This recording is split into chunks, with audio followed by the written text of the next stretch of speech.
PM Shri പദ്ധതി, ഇതിലൊരുപാട് ആശങ്കകൾ നമുക്കുണ്ട്. ഒന്നാമത്തെ ആശങ്ക എന്ന് പറയുന്നത് നാഷണൽ എഡ്യൂക്കേഷൻ പോളിസി 2020 അടിസ്ഥാനമാക്കിയാണ് PM ശ്രീ പദ്ധതി വരുന്നത്.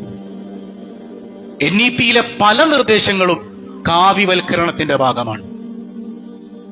ഇന്ത്യ മഹാരാജ്യത്തെ മൊത്തത്തിൽ കാവ്യവൽക്കരിക്കുന്നതിന്റെ ഭാഗമായിട്ടാണ് NEP-യിലെ പല പദ്ധതികളെയും നമുക്ക് കാണാൻ പറ്റുന്നത്. നാഷണൽ എഡ്യൂക്കേഷൻ പോളിസിയിലെ പല പദ്ധതികളെയും PM ശ്രീയുടെ ഭാഗമായി അത് നടപ്പാക്കുമ്പോൾ കേരളത്തിൽ ഇന്ന് നിലനിൽക്കുന്ന ഈ മനുഷ്യത്വവും ഈ മതേതരത്വവും ഇല്ലാതായി പോകുമോ എന്നുള്ളൊരു ആശങ്കയുണ്ട്. അത് സ്വാഭാവികമല്ലേ?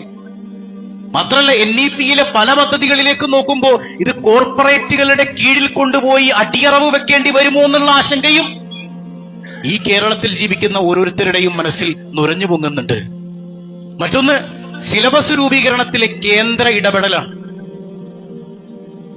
ഇപ്പൊ കേരളത്തെ സംബന്ധിച്ചിടത്തോളം മതേതരത്വവും അതുപോലെ തന്നെ ശാസ്ത്രബോധവും മിക്സ് ചെയ്തിട്ടുള്ള മനോഹരമായ സിലബസുകൾ പൊതുവിദ്യാലയങ്ങളിൽ നമുക്ക് കാണാൻ കഴിയും. ഇവിടെ കേന്ദ്ര പദ്ധതിയുടെ ഭാഗമായുള്ള സിലബസുകൾ വരുമ്പോ കൃത്യമായ അജണ്ടകൾ അവിടെ നടപ്പാക്കേണ്ടി വരും. ചരിത്രങ്ങളെ വളച്ചൊടിക്കേണ്ടി വരും. മുഗളന്മാർ ഇന്ത്യ എന്നൊരു സംഗതി രൂപാന്തരപ്പെടുന്നതിന് മുൻപ് തന്നെ ഈ മഹാരാജ്യത്തെ മനോഹരമായി കൈകാര്യം ചെയ്തിരുന്ന ആ മുഗളന്മാരുടെ ചരിത്രത്തെ പോലും മരീമസമാക്കിയില്ലേ?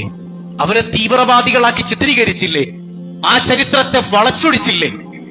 അത്തരം വളച്ചൊടിക്കലുകൾ വീണ്ടും ഈ PM ശ്രീ പദ്ധതിയിലൂടെ കേരളത്തിലെ പൊതുവിദ്യാഭ്യാസ സംവിധാനങ്ങളിൽ നിലവിൽ വരുമോ എന്ന ആശങ്കയുണ്ട്. അതുപോലെ തന്നെ മറ്റൊന്ന്, കേരളീയ സ്കൂളുകൾ എന്ന് പറയുന്നത് അതിനൊരു തദ്ദേശീയമായ ഭംഗിയുണ്ട്. അതിനുമേൽ കേന്ദ്രീകൃത ബാഡ്ജിങ് നടപ്പാകുമോ എന്നൊരാശങ്കയുമുണ്ട്. എല്ലാത്തിലും ഉപരി, നിങ്ങൾക്ക് ഫണ്ട് തരണമെങ്കിൽ, നിങ്ങൾക്ക് കാര്യങ്ങൾ കൈകാര്യം ചെയ്യാനുള്ള ഫണ്ട് ഞങ്ങൾ തരണമെങ്കിൽ ഞങ്ങൾ പറയുന്നതിലെല്ലാം ഒപ്പിട്ട് തരണം എന്ന് പറയുന്നത് ഫെഡറൽ തത്വങ്ങൾക്ക് എതിരാണ്.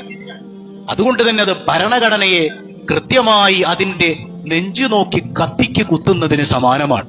അപ്പൊ അതുകൊണ്ട് തന്നെ അങ്ങനെ ഒരു സംഗതി PM ശ്രീയുടെ ഭാഗമായി കേരളത്തിൽ നടപ്പാക്കാൻ ശ്രമിക്കുമ്പോൾ ഒരുപാട് ആശങ്കകളുണ്ട്.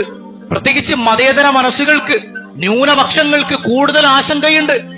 ഈ പഠന മേഖലയും കാവുവൽക്കരിക്കപ്പെടുമോ എന്നുള്ള ഭയമുണ്ട്. അത് കൃത്യമായി തീർക്കേണ്ടത് ഗവൺമെന്റിന്റെ ബാധ്യതയാണ്.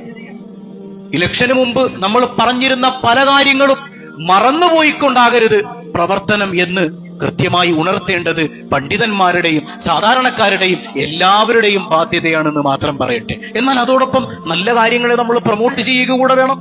തൂഫാൻ എന്ന് പറയുന്ന പദ്ധതി വളരെ നല്ലതാണ്, വളരെ നല്ലതാണ്.